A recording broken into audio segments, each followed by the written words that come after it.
이 아침에 오신 모든 분들에게 이 말씀의 축복이 함께 하시기를 주님의 이름으로 축원합니다. 시편은 총 150편으로 구성이 되어져 있습니다. 그런데 시편은 총 150편임에도 불구하고 5권으로 이렇게 구성이 된 책입니다.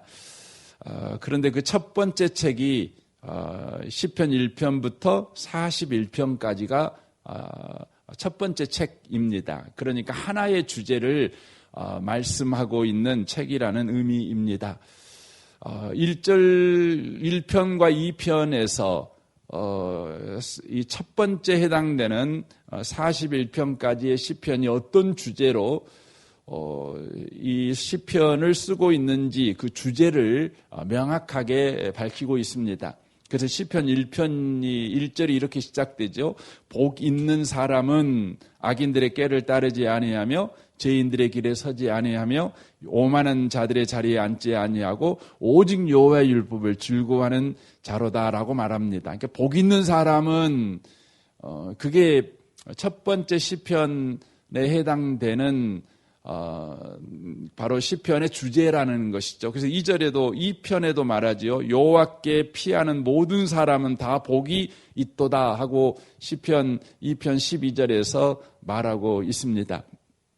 그래서 이 시편 첫 번째 권에 해당되는 마지막 편이 40편과 41편인데 이 40편에서도 그 주제를 따라서 쓰고 있습니다. 4절에 보면 여호와를 의지하고 교만한 자와 거짓에 치우치는 자를 돌아보지 아니하는 자는 복이 있도다. 이렇게 바로 복 있는 사람이 누구인지를 바로 이렇게 쓰고 있다고 하는 것이죠. 그래서 여러분이 시편 1편부터 41편까지 읽을 때에 누가 복 있는 사람인가 그 부분을 주제로 해서 성경을 읽어가시면 더 큰 은혜가 있고 성경이 말하려고 하는 주제에서 벗어나지 않는 성경 읽기가 바로 가능하다 이렇게 말씀을 드릴 수가 있습니다. 그리하여서 복 있는 사람, 그럼 이렇게 하면 복이 있다. 복이 있는 삶을 살아가는 방식을 우리에게 말해주고 있는 것이 아니라 예수 믿는 사람, 하나님과 관계하고 있는 사람에게는 이런 삶의 모습이 나온다. 그걸 말해주고 있는 것이죠. 그러니까 예수 믿는 사람, 하나님과 붙어 살아가는 사람에게는 그의 삶에 이런 열매가 맺어진다. 이런 행동이 나온다. 이런 선택을 하게 된다. 그것을 말해줍니다. 그런 모습이 나온 사람 그 자신이 행복한 사람이다. 이걸 가르쳐주고 있는 것이죠. 그래서 우리의 행복을 찾아 나서는 삶을 촉구하고 있는 것이 아니라 예수 안에 있는 사람이 행복한 사람이라는 것을 선포하고 있는 바로 말씀이라고 하는 것입니다. 그래서 저는 저와 여러분이 이 성경을 읽을 때에 이렇게 행동한 사람이 행복한 사람이구나. 그래서 이런 행동을 여러분이 하기 위해서 애쓰는 사람이 아니라 그 모든 행동이 주님과 관계에서 나오는 줄 알고 주님과 관계 가운데 있는 은혜를 구할 줄 아는 그런 성도가 되셔야 된다는 것이죠. 그리하여 저와 여러분의 삶 가운데 이런 행동들이 나오는 것으로 인하여서 하나님께 경배와 찬양을 드릴 뿐만 아니라 진정한 행복을 저와 여러분이 누리는 인생을 바로 살아갈 수 있음을 바로 말씀해 주고 있다는 것입니다. 이 시편 40편은 하나님께 기도하고 있는 내용을 다루고 있습니다. 1절부터 10절까지는 하나님께서 과거에 베푸신 그 은혜에 대하여 감사함으로 기도하고 있는 내용입니다. 그러니까 과거의 은혜를 추억하면서 그 은혜에 대하여 하나님께 이렇게 찬양과 경배를 드리고 있는 기도 내용이라는 것이죠. 그리고 11절부터 마지막 17절까지는 이제 장래에 하나님이 베푸실 그 구원, 그 은혜를 또한 구하고 있는 내용을 다루고 있다고 하는 것입니다. 오늘은 다 다룰 수가 없어서 그 과거의 은혜에 관련된 기도 내용을 좀 살펴봄으로써 우리가 장래에 하나님께 어떤 은혜를 구해야 될 것인지를 잠깐 그 부분은 좀 나누도록 하겠습니다. 1절은 이렇게 시작됩니다. 내가 여호와를 기다리고 기다렸더니 귀를 기울이사 나의 부르짖음을 들으셨도다 라고 말하고 있습니다.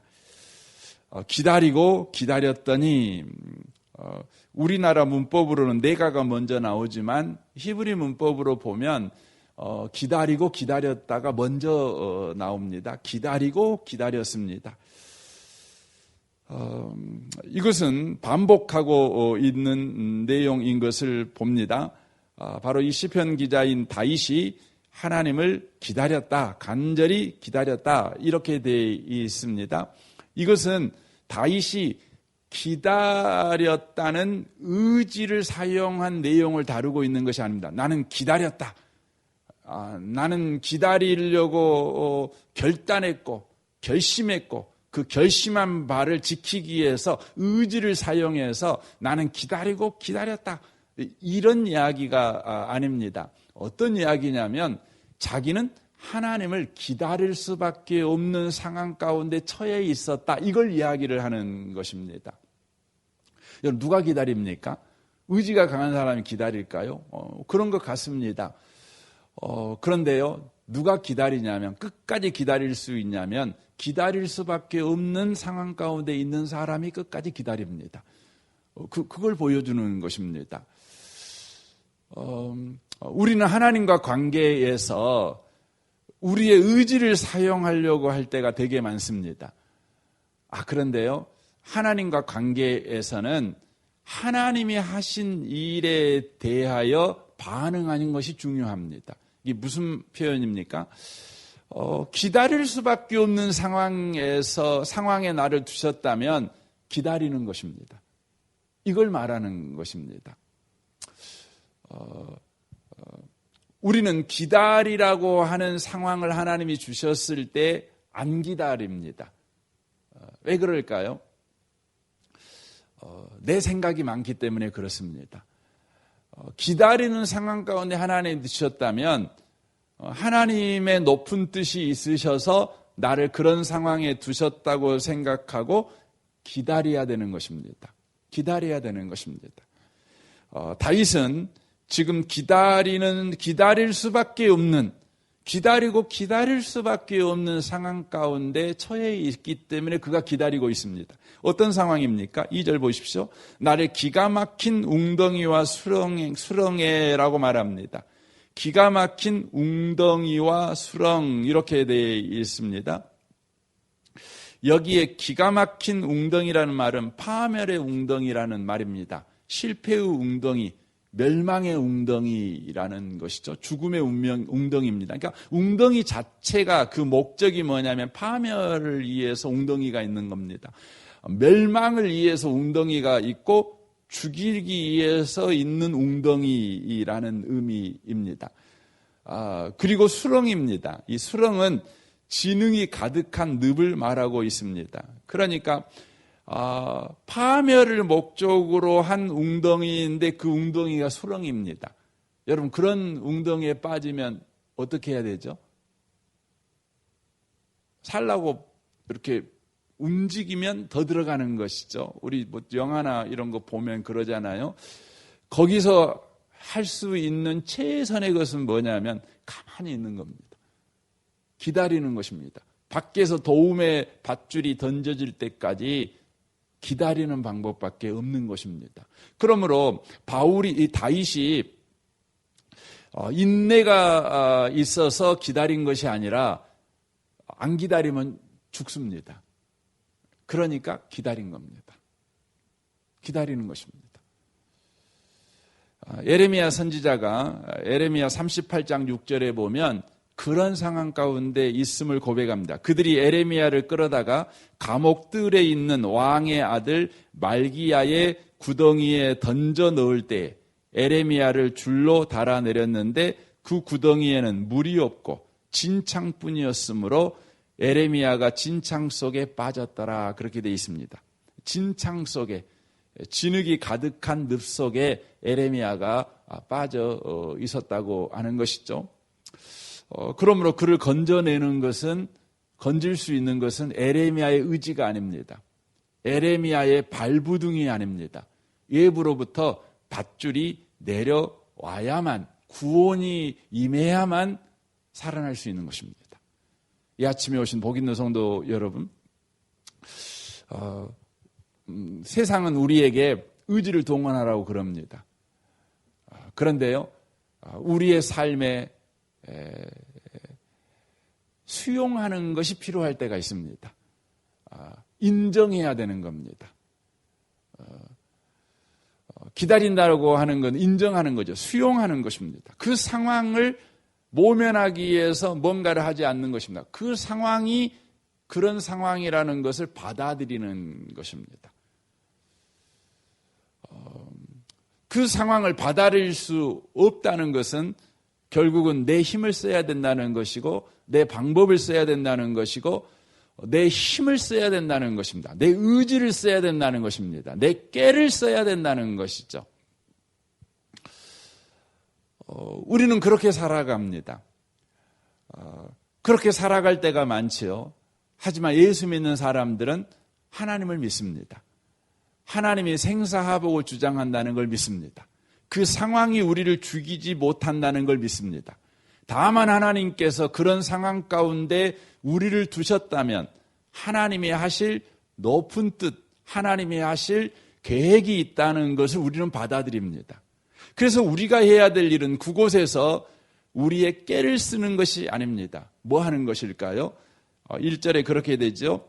내가 여호와를 기다리고 기다렸더니 귀를 기울이사 나의 부르짖음을 들으셨도다. 하나님께 기도했다는 것입니다. 기도하는 것입니다. 하나님의 의지를 구하는 것입니다. 하나님의 힘을 구하는 것입니다. 하나님의 열심을 구하는 것이고 하나님의 능력을 구하는 것입니다. 이것이 우리가 깊은 기가 막힌 웅덩이와 수렁에 빠졌을 때 우리가 하는 일이라는 것입니다. 해야 될 일이라는 것입니다. 다윗은 자기의 과거의 삶을 돌아보면서 하나님은 그런 하나님이었다는 것을 고백하고 있는 것입니다. 기가 막힌 웅덩이, 파멜의 웅덩이, 죽을 수밖에 없는 웅덩이에서 다윗은 건짐을 받았는데 그 건짐을 받은 방식이 뭐냐면 수용하고 하나님의 은혜를 구한 것입니다. 하나님의 능력을 구한 것입니다. 자기의 힘을 쓰지 않은 거라는 것입니다. 이 아침에 오신 복 있는 성도 여러분, 저와 여러분이 상황을 받아들이셔야 합니다. 그것은 체념하는 것을 의미하는 것과 다릅니다. 체념과 수용은 완전히 다릅니다.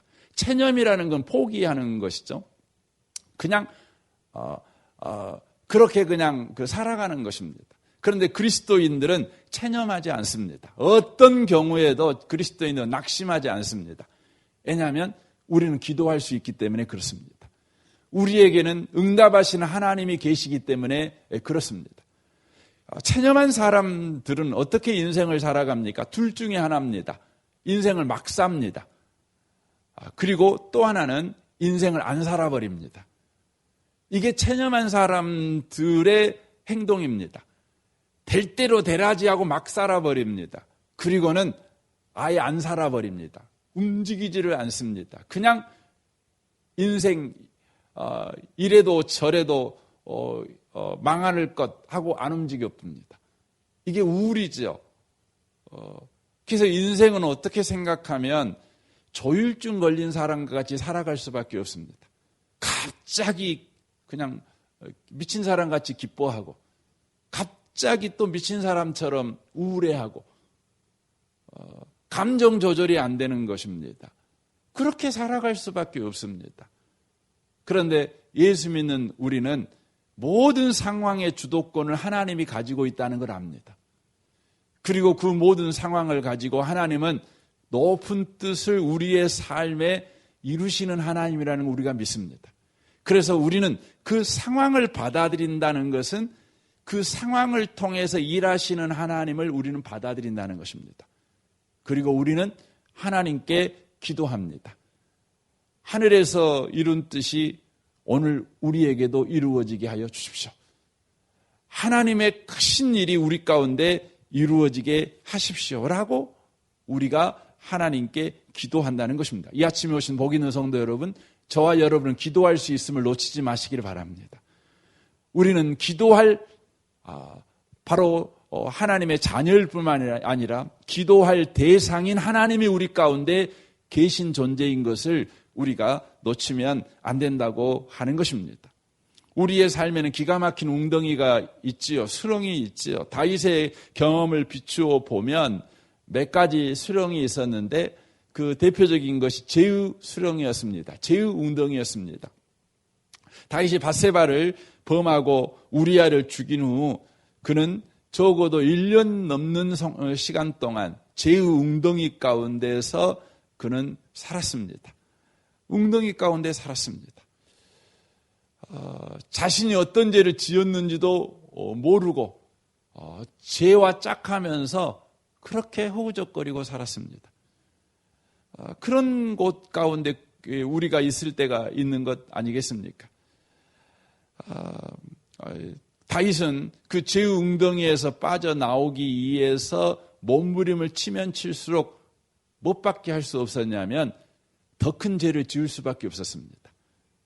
왜냐하면 인간이 죄를 해결하는 유일한 방법은 내가 전에 지었던 죄를 덮어버리는 더 큰 죄를 짓는 방법밖에 없기 때문에 그렇습니다. 감추는 방법밖에 없어요. 감추기 위해서 인간은 그렇게 하지요. 그래서 내 죄를 알고 있는 사람들을 그냥 다 죽여버리는 것이죠. 죽여버리는 것이죠. 그것밖에 할 수 있는 것이 없는 인간이 그렇다는 것입니다.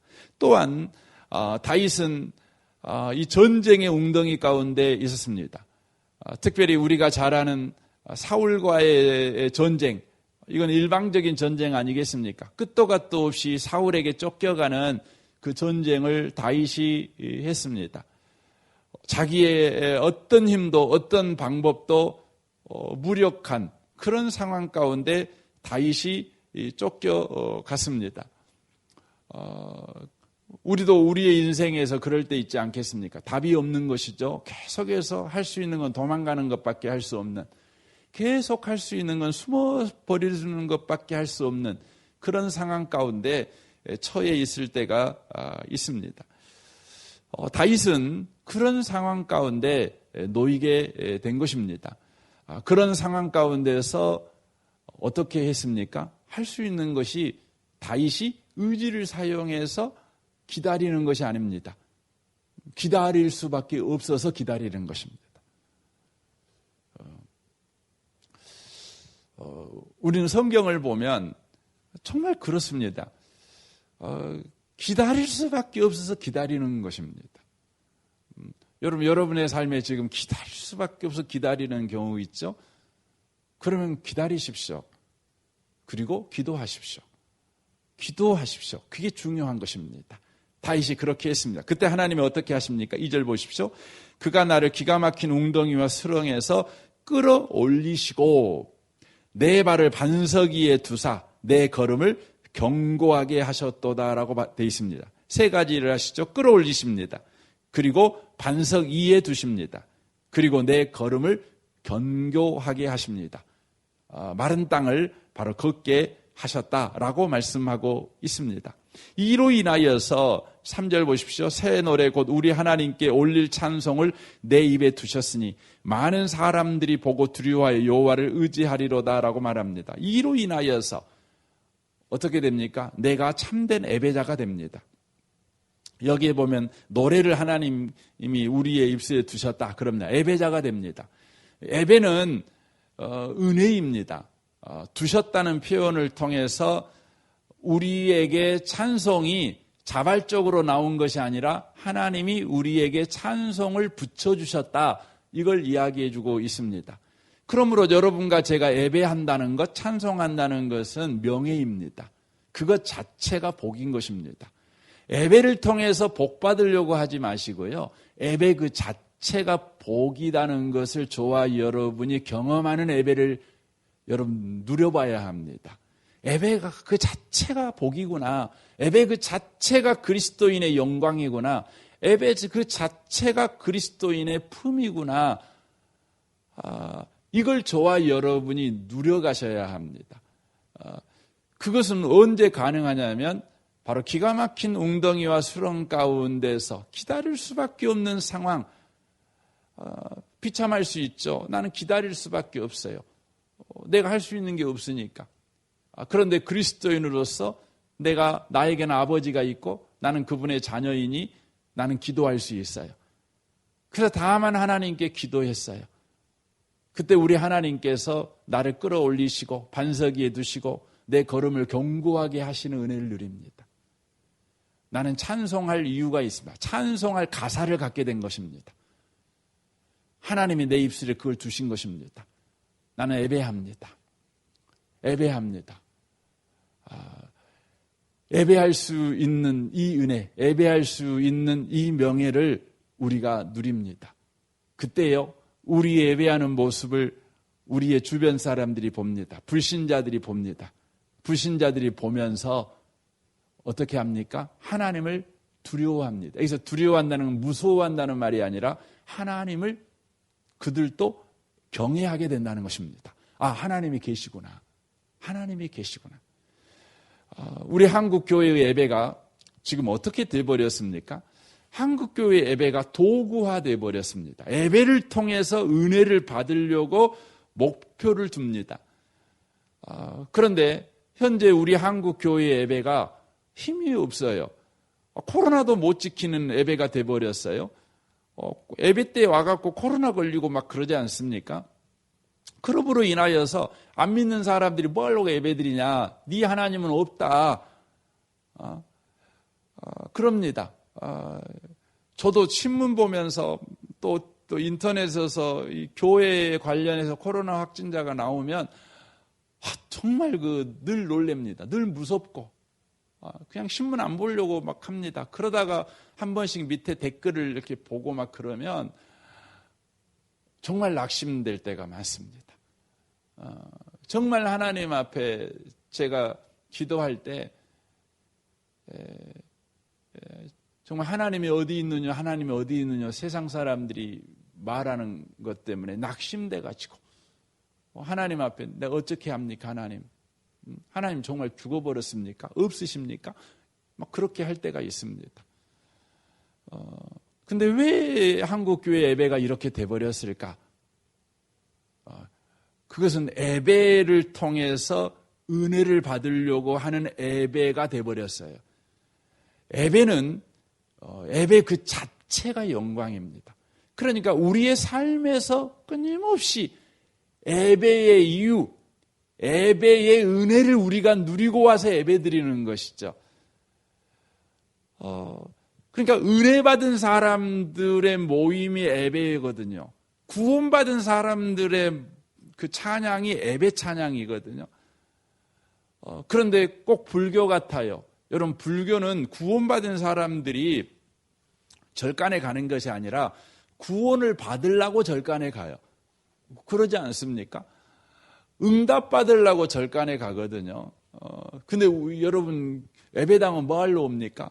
구원 받았으니까 예배당에 오는 거예요. 은혜 받았으니까 예배당에 오는 겁니다. 오는 겁니다. 우리의 삶에서 하나님은 일하고 계시거든요. 우리의 현장에서 하나님은 역사하고 계시거든요.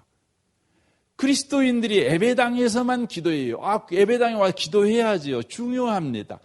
하지만 진짜 우리가 기도해야 될 장소는 어디냐면 깊은 기가 막힌 웅덩이와 수렁이 있는 우리의 삶의 현장에서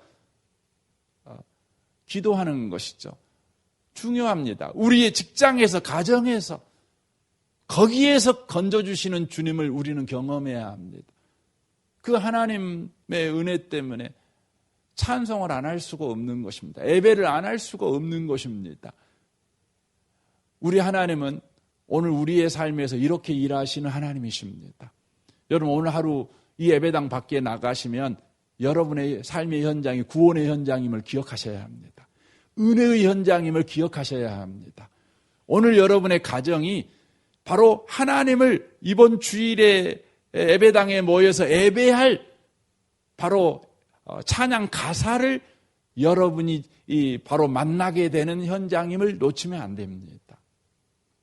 우리는 하나님이 계십니다. 여러분의 가정에서 우리는 기다릴 수밖에 없죠. 현장에서 기다릴 수밖에 없죠. 우리는 다만 그냥 어쩔 수 없어서 기다리는 사람들이 아닙니다. 우리는 기도할 수 있는 사람들입니다. 이 아침에 오신 복 있는 성도 여러분, 오늘도 우리는 기도할 수 있음을 놓치지 마시기 바랍니다. 하나님이 이번 주일에 예배당에 와서 예배할 바로 제목, 예배할 가사를 경험하는 오늘 하루를 살아가도록 주께서 여러분과 저를 축복하실 줄로 믿습니다. 우리 함께 기도하기를 원합니다. 오늘 우리 말씀을 우리 생각하면서 우리가 기도했으면 좋겠습니다. 우리 이걸 찬양으로도 우리 많이 부르고 있죠. 나를 기가 막힌 웅덩이와 수렁에서 끌어올리시고 내 발을 반석 위에 두사 내 걸음을 견고하게 하셨도다. 오 주여, 주님이 우리를 기다릴 수밖에 없는 상황, 내 의지를 쓸 수 없고 써봤자 더 망해가는 그런 상황 가운데 나를 두신 것은 망해버리라고 두신 것이 아니라 너에게는 하나님이 있다. 너는 기도할 수 있는 사람이야. 너는 하나님의 자녀야. 내가 구원해 줄게.